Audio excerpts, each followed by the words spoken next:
Melissa, anything you want to pick up on what was brought forward by Jay? No, listen, I think that elections are when the party there's the incumbent, right? Which she was. She was the incumbent here. The election was the referendum on the party in power. And over again, people felt like, they told us, we didn't have to guess, they told us that they felt worse off than they did 4 years ago. And our answer to that was Donald Trump is bad.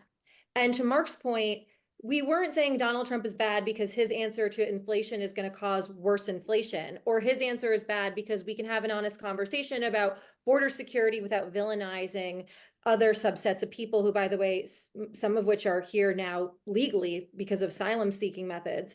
But we didn't challenge him based on policy. We called him Hitler. We said he was an authoritarian. We used these words that because they sound so outrageous had no meaning. And then any legitimate criticism of what he said he was going to do for governing was sort of, I think, fell on deaf ears. So I think it was a huge tactical mistake on our part to not be more specific in what we were proposing.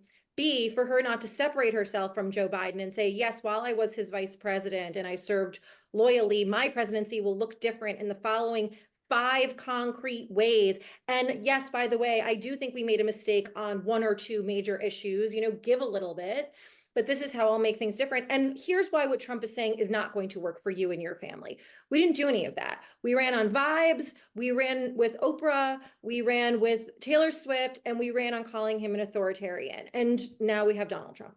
So I think it was a pox on our house. It was a terrible strategy.